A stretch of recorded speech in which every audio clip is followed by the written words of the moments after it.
Hey everybody, I'm delighted to have a guest again. As you know, I rarely have guests, and I only select the best people to be on this very austere podcast. Well, it's not a podcast, YouTube channel, whatever. And today we're going to have Professor Joshua Swamidass again. So Professor Swamidass is scientist, physician, and professor of laboratory and genomic medicine at Washington University in St. Louis. And he wrote this book that we're going to be talking about, The Genealogical Adam, The Surprising Science of Universal Ancestry. So, Joshua, thank you for joining us again. Oh, my pleasure. Thanks for having me. Thanks for reading the book too. Yeah, of course. No, thanks for writing it. So I want to begin. I'm going to make a few comments, general comments about how I found the book. I just finished it this morning, and then we'll kind of invite you to talk about the book, and we'll just go into some further discussion there. So first of all, the three things I was just thinking in the last 20 minutes, three words that I would use to describe how I found the book. The first one was ingenuity. I thought that you offered a really, kind of paradigm busting, very clever new way of thinking about things, saying, if people say you can't have your cake and eat it too, maybe you can. And people, it'll probably make more sense as it goes along. So I thought there's an ingenuity at the heart of the book and the central thesis by moving from a genetic conversation to a genealogical conversation. Second thing that stood out to me is Irenicism. There was a spirit of openness and camaraderie and sort of a common fellowship, which I thought was so needed in this conversation, because there's often been so many, the conversation can get heated over things like historical Adam and Genesis and evolution and so on, as you well know. And the third thing I thought was there's a boldness in the book. You're kind of raising questions and exploring provocative topics and following threads, sometimes maybe a rabbit trail, but something that is related to the wider conversation. And you're not afraid to raise hard questions, even if you can't answer them, because you want this to be a stimulus for further conversation. So I think it'll be useful, certainly today, to that end. And then I wanted to read a passage that I particularly appreciated, which I think is important to say maybe at the outset. So I'm going to read from page 157. You said, a lavish diversity of faithful views of Genesis are found in the history of the church. Some are rejected as false, but many are faithful heterodox, not heresy. Christians, so heterodox, for those who don't know, hetero, different, and doxa, worship or belief. So a different way of thinking about things, but not necessarily false or harmful, but different from sort of mainstream I said orthodox. faithful heterodox too. Yes, It's yeah, not like yeah, an unfaithful heterodoxy. It's like a sure, faithful heterodox. Yeah. absolutely. All right, so you said that some are false, but many are faithful heterodox, not heresy. So then you go on, Christians can take heterodox or non-traditional readings of Genesis, or Christians that take heterodox or non-traditional readings also affirm far more important doctrines, such as the resurrection of Jesus. In full view of this diversity, the early creeds say nothing of Adam, focusing instead on Jesus. Heterodoxy on Adam is not heresy.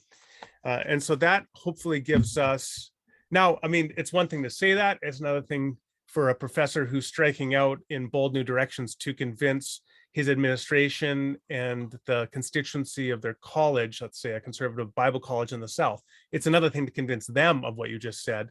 But I think what you just said is spot on. And so that means that what we're here exploring and discussing is not, in a sense, it's not like something that's going to shake the foundation of Christianity. And so we can have freedom in there without feeling that our faith is under threat. Okay, so that's my rambling introduction. Is it okay if we begin by, I invite you to explain the difference between genetic Adam, because genetic Adam is not in the title of your book, it's genealogical Adam. So what's the difference between genetic Adam versus genealogical Adam? How are these different approaches to the problem or the question of Adam? And what are the unique benefits of the approach you take? Yeah. Well, thank you also for the great introduction. Those are three great words to describe where things are, and I'm really glad you keyed in on that chapter where it really talks about how I think about traditional. And yeah, it's not in this exclusive sense it's trying to narrow, but it's trying to find continuity with historical Christianity, including the diversity of it, right? you asked about the difference between genetic and genealogical Adam. Well, genealogical ancestry is really about an ordinary way of understanding ancestry, the way how a way of understanding ancestry and Adam and Eve that has just nothing to do with science. It doesn't try to import modern science concepts like chromosomes or DNA into how we think about it, because that's just not. I mean, those are conceptual ideas that they certainly had the intelligence to understand, but it was outside their conceptual framework. When they're writing, scripture and forming historical doctrine, that's just not what was in view to them when they're making it. So, what's a genetic Adam? A genetic Adam is really an idea that arises far, far, far, far more recently, and it's a pretty dominant idea, actually, counterintuitively, within evolutionary creationism, where they really want to see, they really cast a traditional understanding of Adam and Eve, strangely, as a genetic Adam and Eve, and really thinking there's got to be a genetic bottleneck.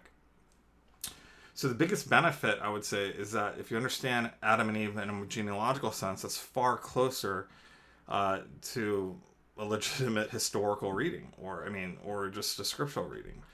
But there's more that happens there too, because most of science of ancestry is about genetics. The way people talk about it, that stuff can all be true. It turns out, alongside Adam and Eve being universally ancestors, and so there just ends up being far less conflict because we're not really concerned about a genetic bottleneck anymore, and we never. It's not so much that this isn't like some sort of ad hoc revision. It's really the opposite. It's more trying to say, wait a minute, why wasn't anyone thinking about genetic Adam and Eve anyways? Because scripture and tradition has only talked about this from a genealogical sense, and so when you reframe it that way, all of a sudden, essentially all the pressure from science on Adam and Eve just goes away. So the book opens this way. I define the traditional reading of Genesis as Adam and Eve being in the fairly recent past, though some people might put them more ancient, but let's just make it hard for us, right? In the fairly recent past, de novo created without parents. Not everyone thinks that's necessary, but that's how most people read it, scripture through history. And also ancestors of us all. And that ends up being actually fairly important in historical theology. It's called the doctrine of monogenesis. It turns out that Adam and Eve could have been created de novo without parents as recently as just 3,000 years ago. And they would be ancestors of everyone by 2,000 years ago, before Jesus walks the earth. Okay, can we just pause and come back to that important point? I just want to hammer a little bit more on genetic versus genealogical for some for some folks. So, for example, if I think so, the genealogical view, when I was in school and we would have to do family trees or something, that exercise, and so you make a family tree, and so I'm at the top here, and then these are my parents, and then grandparents, and that's working out your genealogy.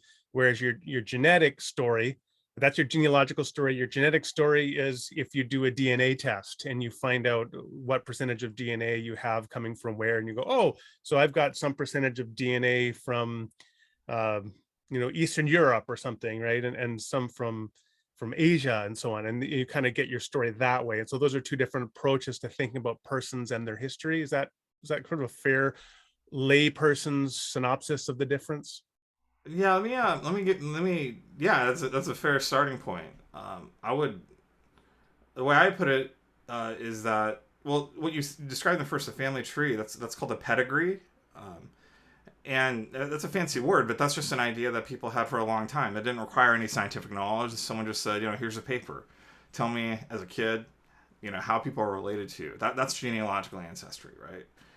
And we can think about how genetics overlays on that, and we kind of tend to conflate it because it turns out in our immediate neighborhood, underneath the street light, genetics tells us a lot about that. I mean, we all know about paternity tests, sibling tests, and things like that, where you can use genetics to find out who are our genealogical relations. However, and this is really important, that just fades very quickly.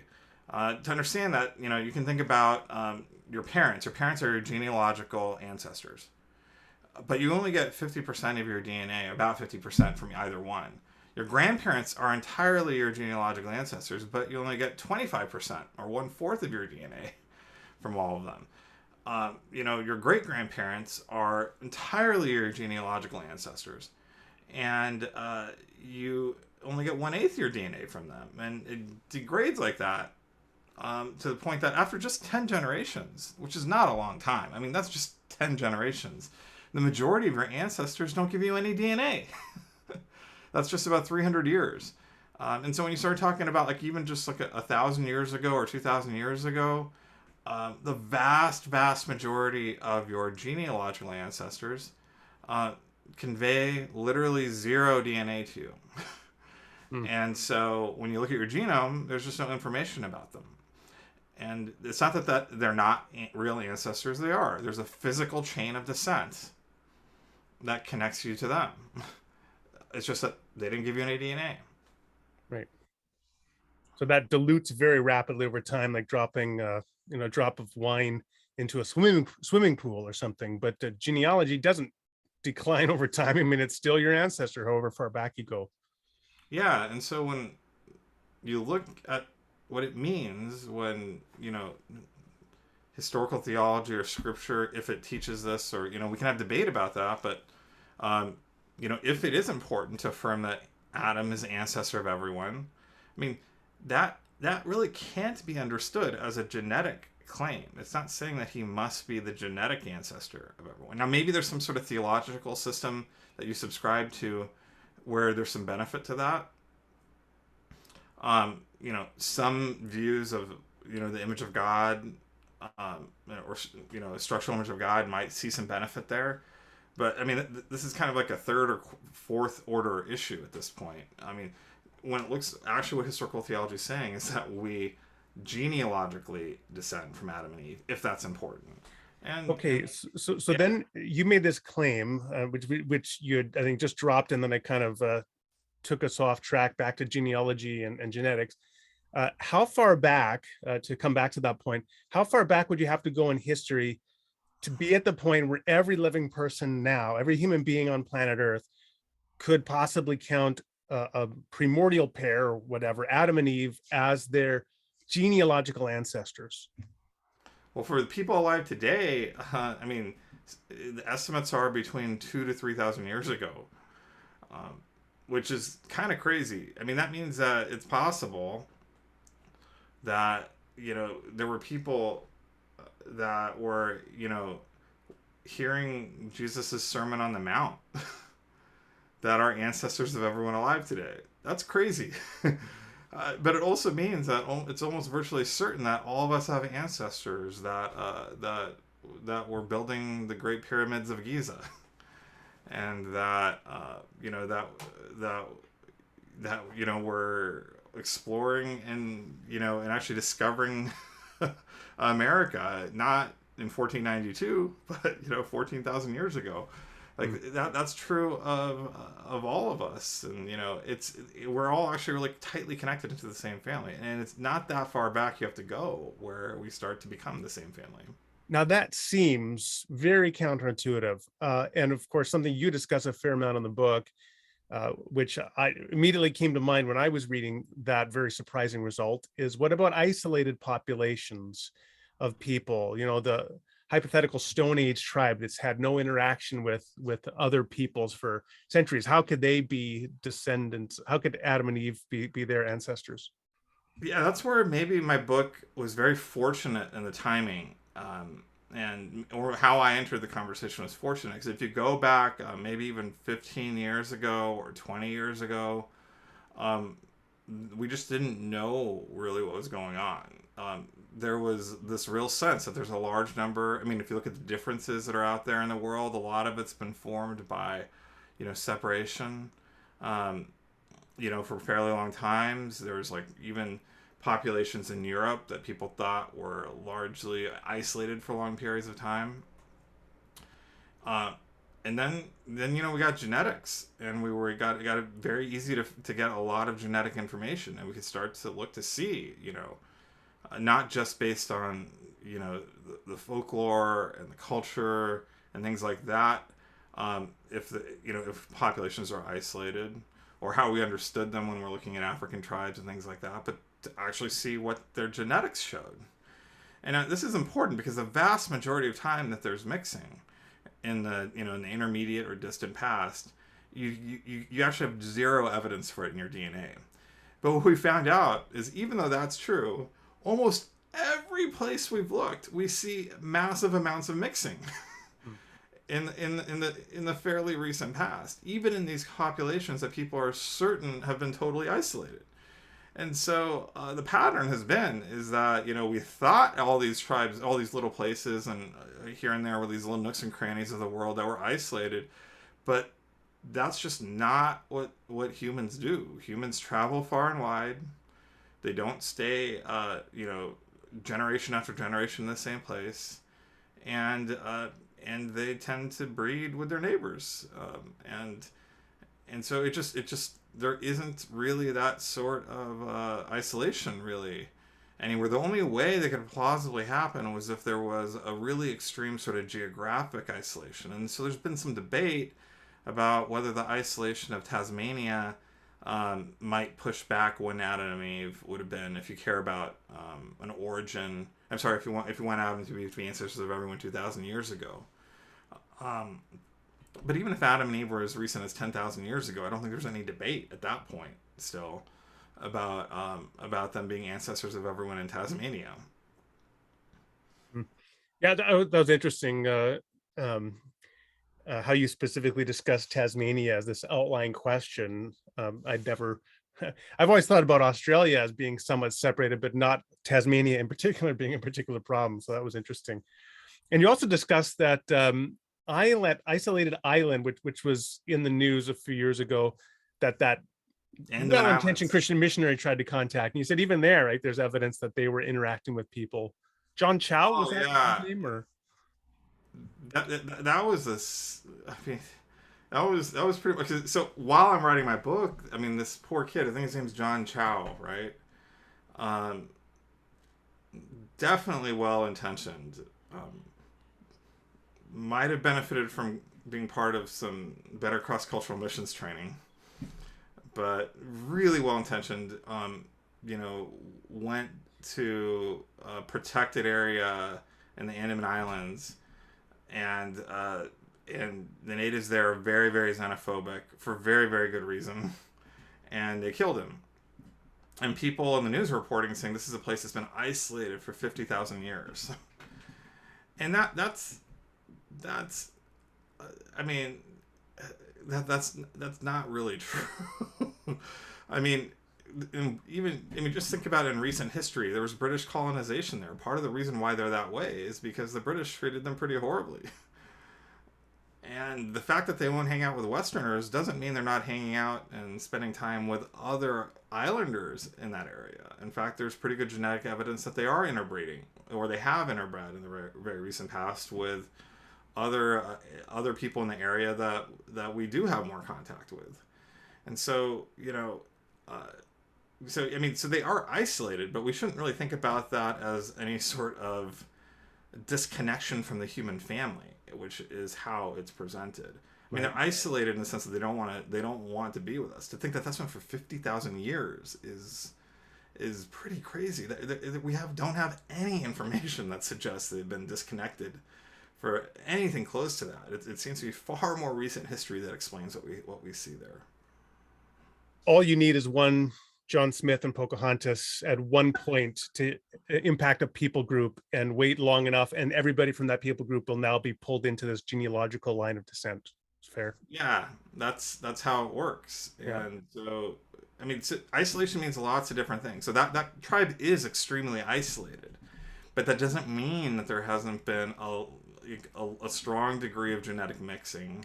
And it's kind of a mistake to think the way things are now truly stretches back uninterrupted for 50,000 years. That is a wild claim that requires some evidence to justify, because we've just never seen anything like that in Right. human history. So counterintuitive, nonetheless, the way the math works out is 2 to 3,000 years ago, everybody alive today could theoretically have an Adam and Eve as their ancestor couple in their genealogy. I take it you don't actually put Adam and Eve 2 to 3,000 years ago. So where do you place them? in terms of history as being our genealogical Well, so I'll parents? give a two-part answer because I mean you're pretty informed on theology, Randall, which is one of the reasons why it's fun to talk to you. I mean, I learn a lot when I talk to you, but I'm making uh, a pretty careful argument about the doctrine of monogenesis. What I'm saying is that it's grounded in New Testament scriptures, and that it's part of how Paul is reasoning uh, to the universality of the scripture. It's part of how he's reasoning to why Gentiles don't need to become Jewish to follow Jesus. And so, therefore, because of that's how it's being implicated and used, it's really not talking about the distant past. It's talking about the here and present concerns for Paul in that moment. And so, it's a statement about. I mean, I think the earliest biblical claim I could connect it to maybe would be Acts 1:8, where Jesus in the ascension, sends the gospel out to the four corners of the earth. To Judea, Samaria, and the four corners of the earth. And so I think it's really only making a claim that at that point we all descend from Adam and Eve. And before that, there is an immense amount of support in historical Christianity and Judaism for a ton of questions about before that, and people wondering about all sorts of things and all other sorts of lineages that are rooting with Adam and Eve. But at that point, I think it enters a new era where the statement about this new era that we're in now is that we all descend from Adam and Eve. Now, if that's true, roughly speaking, we're talking about 81 or 180 is the key time. Now, I mean, maybe a little bit later, but let's just round off and not get too too hung up on like a detail of exactly what year. So if we're talking about 81, that's about 2,000 years ago, and we want to go back from there to find out when Adam and Eve could be and ancestors of everyone. And so that changes the analysis a little bit from what's been published in the scientific literature. I spent a lot of time explaining whether or not it's valid to extrapolate this way, but if you make a very conservative estimate that isn't going for the most recent common ancestor of everyone, but rather when there's going to be a lot of common ancestors everywhere, we're talking, maybe about 4,000 years from 2,000 years ago. So it ends up being 6,000 years ago. And because it's a very conservative estimate that isn't going for the most recent, but it's going for when the majority of people across the globe are universally ancestors at that time, we don't have really any concerns about where. It could be really anywhere in the globe that Adam and Eve are at this point, and then they would be universally ancestors of everyone, just as the early church fathers believed, just how most of the church settled on with the pre-Adamite controversy when the discovery of the New World. And so this really preserves and is I'd say profoundly continuous with the monogenesis tradition of the church. So just to be clear, because it could take a while for people to get their head around what you're proposing here. So what, and maybe to explicate that a little further, we could introduce these terms that you use. I think it's textual human and biological human. So that there are many human beings who exist who are not descendants from Adam and Eve. Adam and Eve are not their ancestors, but Before everybody, 2,000 years ago, before yeah, 2,000 years. yeah, but everybody from approximately one in the common era or whatever, by that time everybody on earth is a descendant of Adam and Eve. So then how do we think about the relationship within the cosmic story of creation and fall, where we have this larger group of biological humans and then a subgroup that are textual humans, people, I guess, that are part of the scriptural narrative as descendants of Adam and Eve? How do you think about the relationship between those two groups? Well, so I mean, I got to step back and kind of talk about the broad way how this applies, but then maybe some of the narrow ways how I think it applies. So what I would say is that this, in the broad sense, what this is, it really reframes the debate, I think, pretty dramatically. We're no longer talking about whether or not evolution, challenges the traditional account in these key ways. We're now asking a very different question that is, once again, very continuous with historical theology, is were there people outside the garden? And what were they like? And just Is there any sort of constraints we place on them? And that's something that actually isn't talked about in Scripture. So we're dealing with something that Scripture doesn't explain, but people have wondered about a lot. And an example of a place where there's been a lot less contention and wondering about it is intelligent aliens. Now, some Christians deny they exist. Some Christians actually think it's heretical to think that they don't exist, because that means that you're trying to limit God's creative ability. But strictly speaking, if we found intelligent aliens, that would be saying that there's human minds that don't descend from Adam and Eve, and don't inherit his fall. And so what does that mean? Well, I mean, it would raise questions, right? We'd wonder how it relates with Scripture, and most people's answer would be, well, Scripture doesn't really tell us about them, so we probably got to go find out. It would raise questions about redemption, like, can they go to heaven or not? And most people, Catholics, for example, come with a strong theological presupposition that they are actually allowed to be redeemed. The Pope famously says, would he give communion, which is a big deal in Catholicism, to a Martian? He says, well, if the Martian asked me to, I would. It's a very big deal for a Catholic to say something like that. But it also has an openness of, like, it's saying, I don't actually know if I would give it to a Martian, but I wouldn't deny it to him if he asked, right? And so there'd be this question we wouldn't really know what to do. For example, if next week Vulcans landed on planet Earth to introduce themselves to us. It wouldn't be a challenge to the faith. It would just highlight that Scripture is telling us our story directly. And we don't know exactly all the details for these other species that God created across the Earth. And so that would be also a pressing issue, I would say, if, for example, Vulcans landed on Earth, right? We would really not be sure what to do. And we would figure it out, but Christianity would still stand. We know that God created them too. He's creator of all, but there's just a lot of stuff that God didn't tell us about them. I think it's a very, very, very similar thing about how we think about the people outside the garden.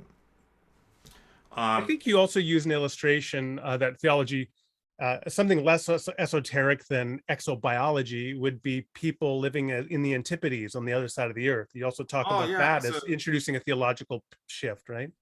Yeah, so this is actually where I think my work becomes most clearly continuous. So a lot of people object with, well, we don't know about this, and what about that, and all that. These are all really great questions. It turns out every single question that you can bring up and as an objection has been actually dealt with already in the church. Not by solving it, but by just saying we don't know exactly. And the problem actually has to do with, I would say, I'm not an expert in church history. You know more about it than I do, actually, Randall, but as I've studied it, it really does seem that perhaps the largest theological challenge the church ever faced was the discovery of the New World. And the reason why is that if you go to the early church fathers, every single one of them was convinced of a couple things. They were okay with the earth being a globe. No problem. They were not flat earthers. When they thought about people living on the other side of the globe, so, if this is a globe and this is where they live, this is the antipode, and that's why we call them Antipodians. So people living on the other side of the globe, the Antipodians, they all denied it. And it's not just that they denied it. They said it would be contra Scripture. It would be against the teaching of Scripture because those people would not descend from Adam and Eve. That's kind of like the inchoate view of monogenesis that you can see visible in the early church.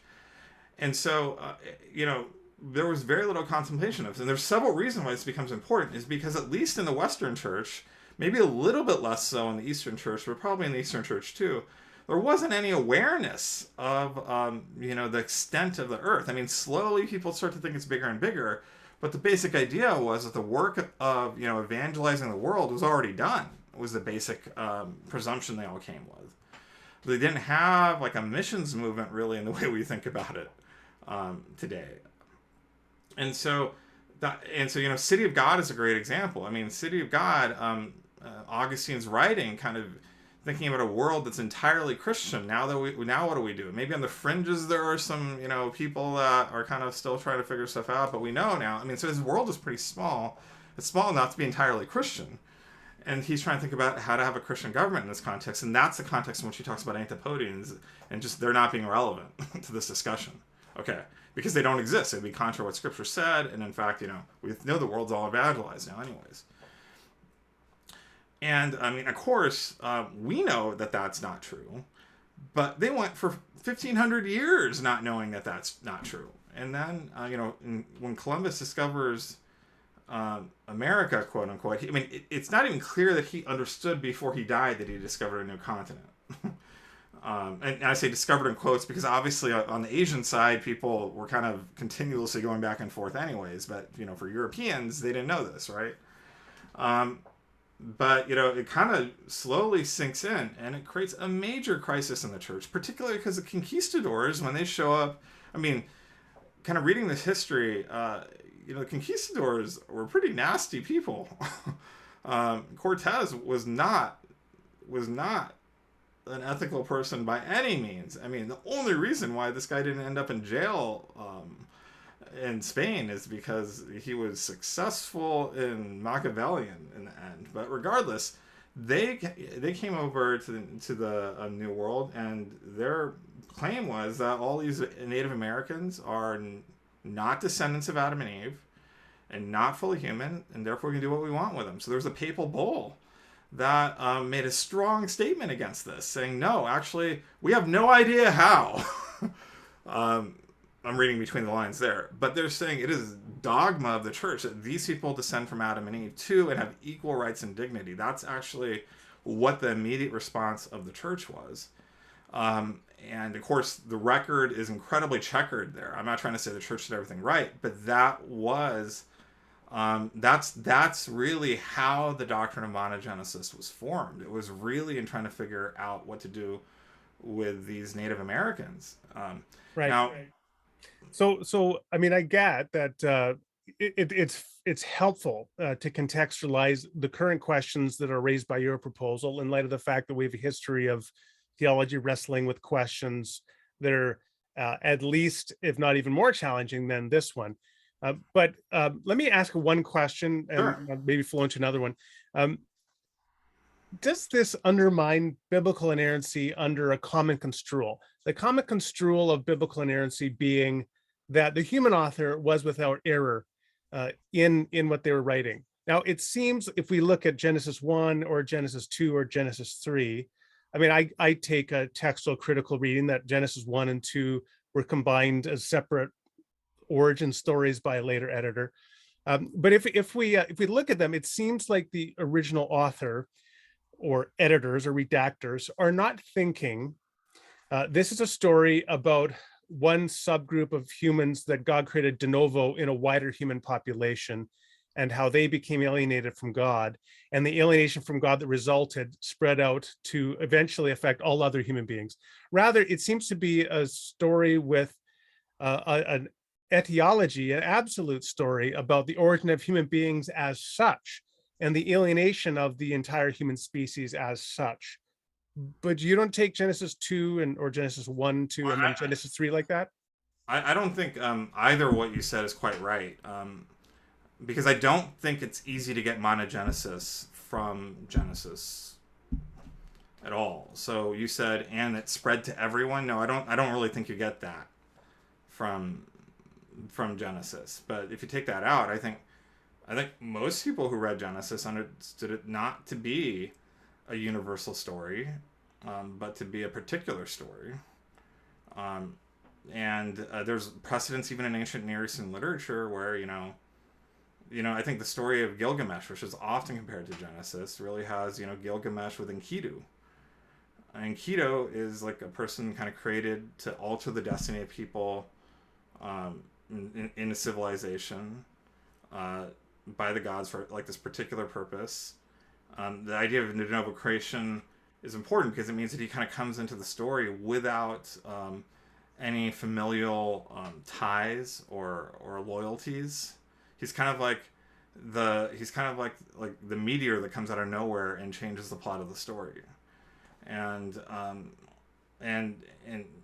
so that so it actually has an important function in the story that way too. Now, of course, maybe that's just metaphorically trying to say, he's just a stranger from another land. But if you look at the story, that's a bit of a hard way to read the Enkidu story. So in your view, then Genesis 2 and Genesis 1 and 2 and 3 were never intended by the original authors or redactors to be stories pertaining just to the human species as such, but always to a specific subgroup within the wider human species? Well, first of all, they never had a concept of species, so they were certainly not thinking about species at all. I Well, mean, not in the way that we do, but they thought about, I'm just using that as a rough term for human beings, right? They know what human beings are. They might have referred to them with a different collective group well, I mean, term. so a lot of people. I mean, so I'm not an expert here. I'm just telling you. But I can describe the diversity of views that are among like strict inerrantists. A lot of strict inerrantists that are kind of way out there, even in the young Earth creationist world. Um, in I mean, that have fairly rigid views. They would say that it's really. I mean, they would even go down like the idea of Adam being presented as the ancestor of Israel and the progenitor of Israel and the neighboring areas. And so, but not any more than that. And so, yeah, Adam is an archetype of Adam. I mean, of Israel, but that doesn't mean he wasn't a real person. He's the archetype because he is the progenitor. He's the actual real person that is the progenitor of them. And I mean that's just almost how everyone read it. I mean, a lot of times evolutionary creationists will appeal to Second Temple Judaism readings of Adam and all the different ways he was read. Of course, there was many layers to read Adam and Eve, but just about everyone, maybe with the exception I hear of Philo, thought that Adam and Eve were still real. I mean, so they were holding multiple layers to that account. And so, yeah, I do think that there is one layer which is like, oh, we can all really identify with Adam. That's great, but it's kind of a mistake to think that that's the primary or the only way to understand him. I think a big part of what's going on in the story is how different Adam and Eve are from us. Could I Like, ask you about the fall? yeah, sure. Okay, so it seems if we put, as I believe you discussed in the book, generally, we could put Adam and Eve early, maybe 6 to 10,000 years, but it's no fixed term, but that's just a possible Yeah, space. So it seems to be then if a fall is tied to them, then we don't have a fall prior to them. That all the non-textual human beings, all the biological human beings that are not part of this descent from Adam and certainly before Adam are not part of a fall. So you write, for example, page 176, after many thousands of years, civilization began to rise. Agriculture is becoming more common. After eons of humans ruling the earth as hunters and gatherers, several new innovations are brought together. People start to build permanent settlements supported by agriculture. Soon there will be cities, written language, an explosion of new sorts of knowledge, and new sorts of evil. Civilization is the power to amplify both good and evil. Entering this era, our future is uncertain. Our ancestors sit at a crossroads. So was it the case that there was a fall, as you said here, evil prior to Adam and Eve in the human population? And if so, what was unique about the Adam and Eve fall? Or was there sort of a prelapsarian state prior to the appearance of Adam and Eve? yeah. This is a really good question, and I have to say, there's been the theological discussion about it has been really interesting. So first of all, the way how I understand it is I don't think it's right just to ask like when did sin begin and how word spread out. I think that's actually an anachronism to what's going on here, because Genesis is not about talking about wrongdoing as a whole, because you have the serpent that's there before. Like, where did the serpent come from, and why is he doing wrong? That wasn't because of Adam, right? Um, I think a better way to understand it is the fall is really the question of how Adam's sin comes to affect all of us. So that leaves open the question of what's going on outside, what's going on with the serpent, what's going on with people before. Now, there's two ways to think about it, and maybe there's ways to kind of have some sort of intermediate view, and I'm not actually sure what's best. One way, I mean, I'll tell you, I'm inclined to this first way, which is to say that actually what was going on and what God created first was actually intrinsically good, and there was a goodness to the fact that people were not morally perfect, but that's tempered by the fact that they were also mortal. So it's a good God could not make immortal evil, but they could make mortal imperfection. Does that make sense? And so that makes sense to me. So there's a goodness to creation. God's allowed to make temporary beings that are not perfect. He's allowed to do that. Doesn't make him evil. And um, so there's a goodness to it. And he's not directly implicated anyway because he's not in these deep covenantal relationships that is propagating evil over generations, right? That only happens later. Like, are you saying that there would be evidence that human beings, prior to the appearance of Adam and Eve and thus the historic fall, that they were civilization and to the primitive degree that it existed at that time, and just human interactions generally didn't have a layer of sin and fallenness that you see after Adam and Eve? Well, what I would say is that it's at a totally different scale in a different way. I mean, it would be foreign to us. So when we think about evil, I mean, a great example of this, honestly, Randall, that I thought of actually is when I read your book on Canaanites, where you really go over the Rwandan crisis. There would be nothing that ever happened like what happened in Rwanda in history. I mean, that's impossible without civilization, and the structures and the politics, and I mean, like that just would not be possible or conceivable even in a time, in the time, before 10,000 years ago, or even more recent than that, because you need civilization to support that sort of stuff. I mean, that's just not what was possible. So there might be individual sin, there might be some pretty bad people out there, and God, I think, would deal with them in a just way, but they don't have the ability to propagate in culture generation after generation in the same way you do in civilization, and they themselves are going to come to an end. And so it's far more temporary, it's far more limited, and it doesn't have that sort of impact. And so I think that, and it's not, that's also now it's characterizing what's going on there. I think it's generally, when you look in the archaeological record, it's characterized by an immense amount of altruism and care for strangers even. And I mean, this is what I mean. It's surprising that it's not actually uh, you know red tooth and claw. It's something very different happening in human evolution.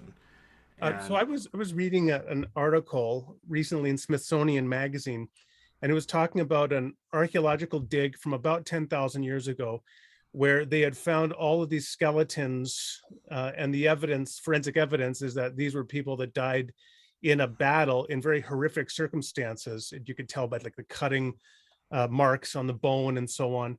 Um, it seems like the hypothesis that to when some what degree, year was that?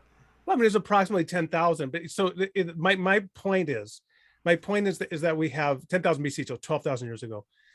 We have it seems we have with the proposal that a new level of sin and fallenness gets introduced through Adam and Eve, a broadly testable hypothesis. If we locate them at an approximate period, we should expect to see within the fossil record on that a significant decrease in the presence of violence within societies Well, prior to them. so for And I that, don't know that we see that.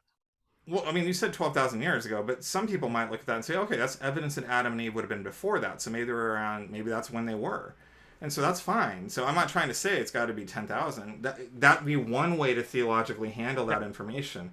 But that's the most late date that we have anything right. like that. Okay. And so, I mean, that's very recent. And so this is entirely consistent with what I'm talking about. But I'll tell you, there's another piece of evidence that I think is pretty striking. So if you look at our genetic I mean, like if you look at our Y and mitochondrial genomes, and this has been well validated by several studies now, and it's a very surprising result. We've never seen anything like this.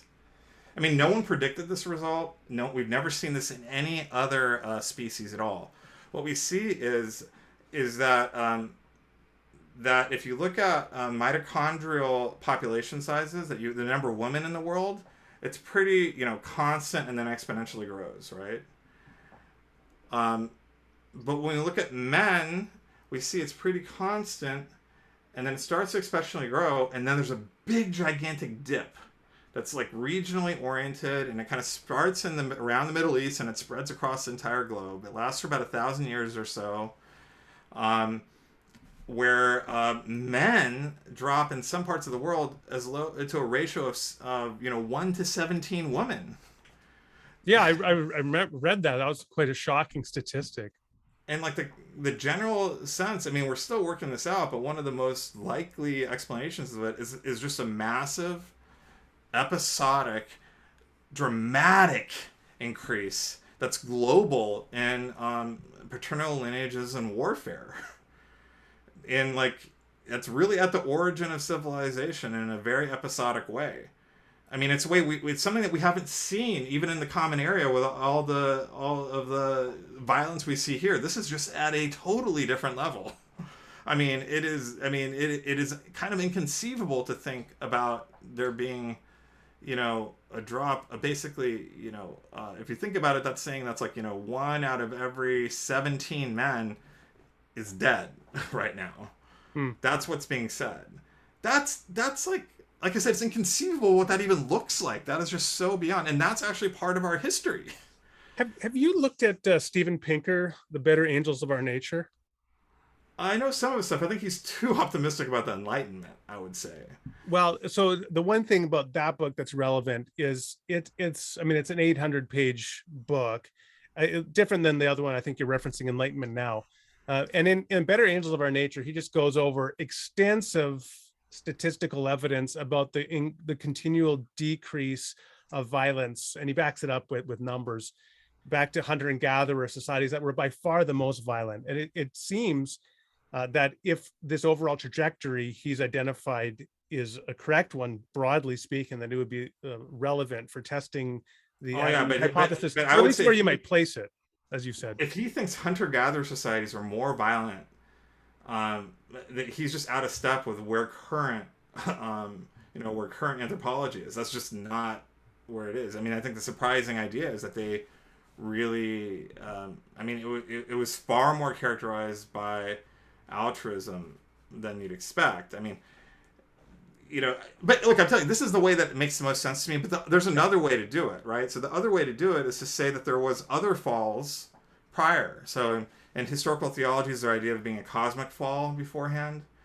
And if you go to Mike Heiser's work, it actually gives a really good account of that possibility. I mean, because if you think there's a regional aspect to the sons of God, like maybe not even all of them fell. Maybe you're seeing, for example, in certain areas there's far greater violence because of a more particular fall. Spiritual beings. That's like a particular way to think about it. Hmm. And none of this really threatens the idea of the doctrine of the fall. The doctrine of the fall is not about how sin enters the world, or wrongdoing enters the world, period. It is about how Adam's sin enters the world and affects everyone. And that's part of the reason why I think it's a mistake to think about Adam and Eve as just like us and merely an archetype, because a part of the reason why his sin is so important is because he's so different than us. I mean, he is in. It's kind of like asking, well, what would happen if Jesus had screwed up his mission and had sinned? We all are sinners, but if Jesus had sinned, there would be far greater consequences for everyone, because he's different than us in important. And of course, Jesus isn't going to sin because he's sinless and he's divine. So I'm not trying to say that he would. But I think that's the sort of thing that we're seeing with Adam. We're seeing that he's actually different than us. He had like this phenomenally important role in salvation history that he sinned at and failed, and so that actually affected us all in this profound way, in a way that we don't actually have the ability to screw it up in. And so it's actually his difference from us that's probably more important than his similarity to us. I'd like to ask about a couple things as time is slipping away, but there's still so much to talk about. One thing is, well, I want to come to animals maybe a little later, but maybe just kind of finish up talking about textual versus biological humans. Now you talk about the question of the image of God. Do you place the image of God just on the textual humans? When this is there being if you understand Genesis 1 and 2 to refer to them, well, then it's specifically referencing this group of human beings as having the image. Now you address one of the issues you want to push back on is the question, well, then that makes them ontologically of greater worth than non-textual humans. And that's something I'd want to hear more from you on. But I also thought it went in the opposite direction as well, because the way that I read you describing the fall of Adam and Eve is that when they fall, now sin flows out to their genealogical descendants from them going forward. And what that would mean is, that sounds like a particular subgroup of human beings being a contagion, right? Infecting other human beings. Also, what I'm saying, yeah. Yeah, and that is, that feeds into a long history of genocide rhetoric, which I'm sensitive to. David Livingston Smith, for example. Oh no, I'm in his book. flipping. Let me finish. That, yeah. Let me finish. In his book, Less Than Human, he talks about he identifies this ongoing tendency throughout history for humans to isolate certain subgroups of human beings, identifying them with a pestilence, with a plague, with something else. And I ironically, so I saw it was the opposite was almost a greater concern. Not that the non-textual humans are the marginalized ones, but that the textual humans are the marginalized ones because they're spreading sin. What do you think? Oh, that's great. No, I think, but this is actually historical theology: is that the fall dehumanizes us. In fact, some of the reformers thought that the fall obscures the image of God in us, so we're not fooling the image of God because we're fallen. Now, I mean, I'm not saying that that's what most Christians believe now, or that's a right view. That's how it's seen. It's that like the fall is a dehumanizing process, and so I think yeah, I mean, I think it is horrible. But I think what's interesting about this is that I think, I think it flips a script on the genocide issue, though. So if you look at the genocide, what's going on is that there's one group of humans that are usually in power looking at another group of that are not in power and saying and kind of treating them in a dehumanizing way. This flips the script and is actually kind of saying that the people that have power were the ones that are spreading the pestilence. So it doesn't look at the problem being the Native Americans. It says that the problem is the conquistadors.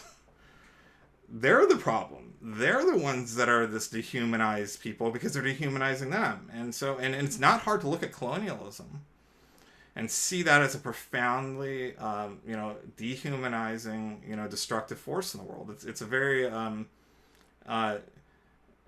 mean, of course, I think everyone involved, including the people that are colonizing, are descendants of Adam and Eve too, in this case. But, I mean, look, a great example of this would be, let's just take the heterodox view for a moment that the people in Tasmania do not descend from Adam and Eve. And the first time they encounter Adam and Eve's descendants is, a few hundred years ago when Britain, makes it a colony and decides to start dumping, I mean, what they literally did is they took violent convicts, put them there, and gave them guns to protect themselves. And what they did to the Tasmanian population is, I don't even want to even really explain any of it right now. It is just obscene. And so when you look at that, like who is the good guys and the bad guys? I mean, it's funny because when you read when you read like history as an American, you kind of see, it's not hard to see colonialism as almost kind of like a neutral idea or maybe even a positive. You kind of heroize people like Cortez and Columbus. But when you look at what they actually did, it was pretty dehumanized. These are pretty dehumanized people. They are not good people, what they did.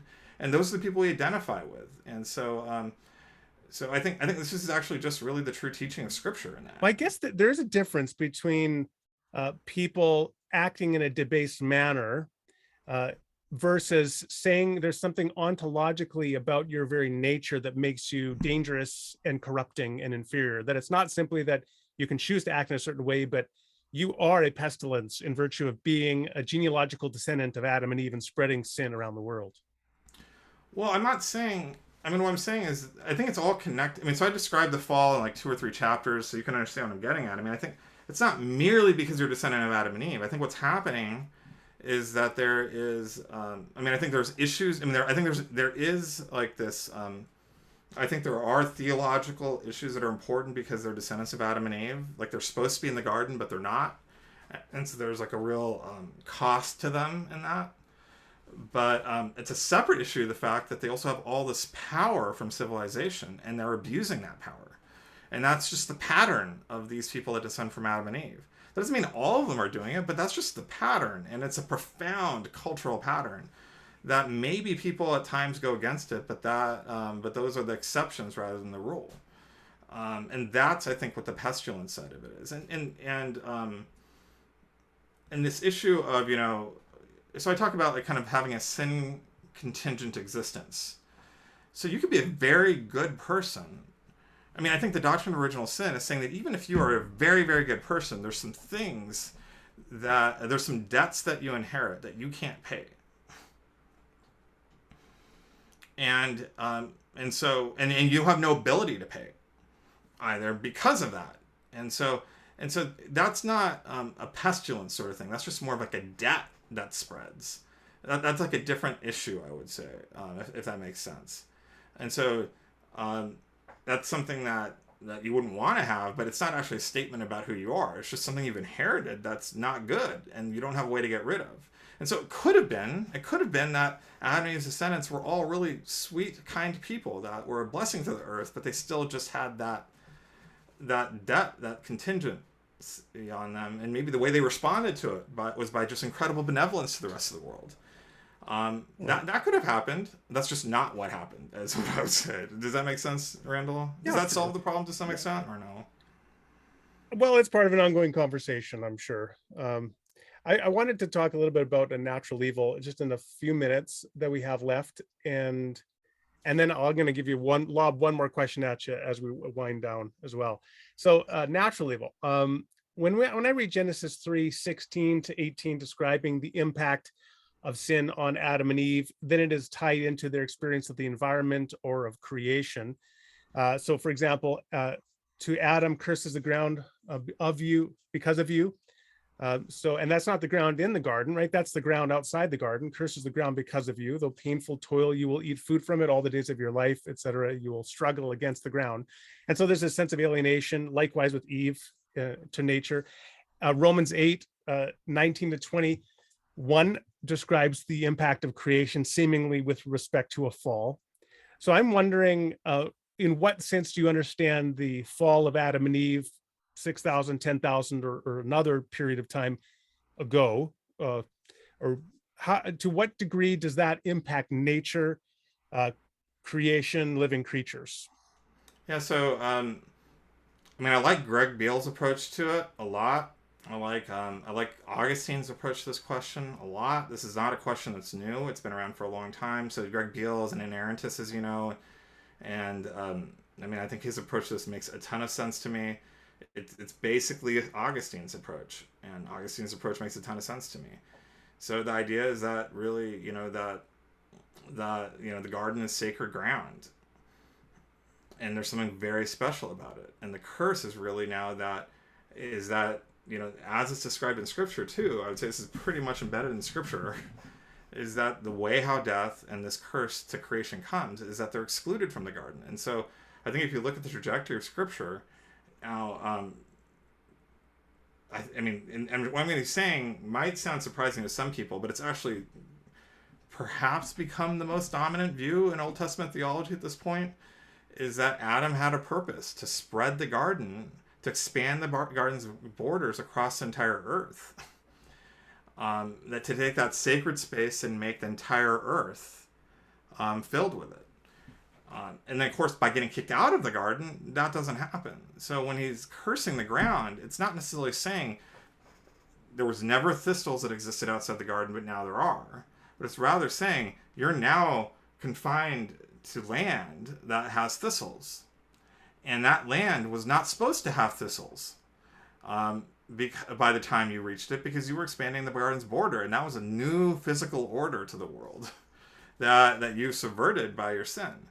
And so what it is like a failure to transform into God's intended state for that Adam is now consigned to, and it's a far worse state than God had intended.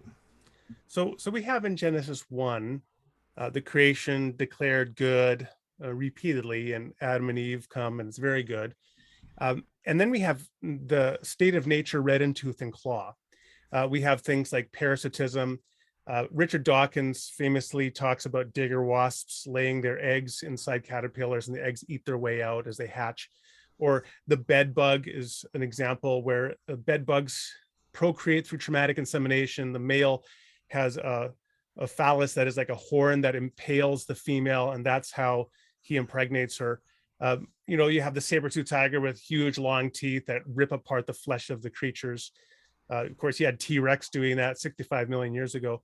Are you saying that all of that, the parasitism, the predation, the carnivory, is just totally unrelated to the fall, and that all of that was a correct description of Genesis 1?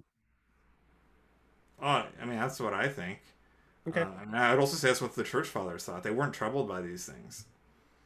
I mean, Augustine addresses it directly. I mean, and frankly, I think it's even embedded in all of us, even young Earth creationists, to think about it this way. Like, if we see like an eagle swoop down and like grab a salmon out of the stream and pull it up, we're not going, oh, what a horrible thing has just happened. The suffering in the world, how evil and horrible and ugly it is. We're our natural, internal state, universally, I would say, is to just be like stunned by the beauty of it all. And it's not surprising that the Psalms like declare the beauty of predatory behavior.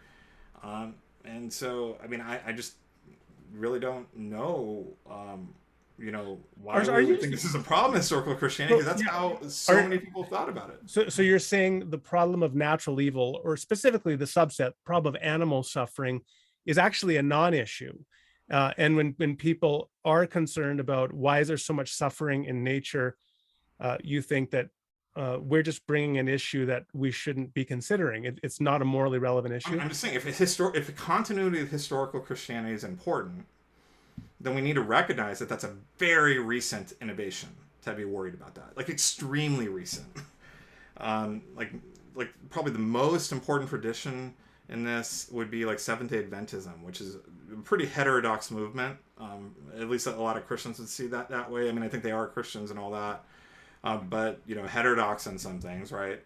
And that's like in the Second Great Awakening, and then it gets like, a big part of how young Earth creationism got big in the 1960s is that it was separated for the first time from Seventh-day Adventism and kind of put more fundamentalist trappings. And one of the theological things I inherit from Seventh-day Adventism is this no death before the fall idea. That's the origins of that theology. But it's just if we care about historical Christianity, I just don't really know why we should give much priority to that. I mean, now maybe from a theological point of view or an apologetics point of view, we can think about it, but I don't. I mean, when I see the question too, I think it's framed in a very biased way, because yes, there's a lot of death and suffering in history. I mean, in like Earth's history, but there's also an immense amount of joy in life. And who are we to say that God, doesn't have the right to make a world that's full of an immense joy, immense life, and also suffering and death? Like, he has every right to do that. And he doesn't owe us like a tension-free existence. Fair. And so, I mean, that's how I think I see it. I have to be convinced that this is a problem. I guess. I mean, what about you? Do you think it's a real problem? Well, I mean, I think there are. I mean, I did a conversation a few years ago on animal suffering and theodicy with Skydive Phil, who's a well-known atheist YouTuber, and so we went through some of the major theodicies. I do think it's an issue. So I mean, various people have. Well, it's a bit of a rabbit trail, but proposed things like animals don't have a sense of their being the subject of experience when they suffer, so they have a different experience of it.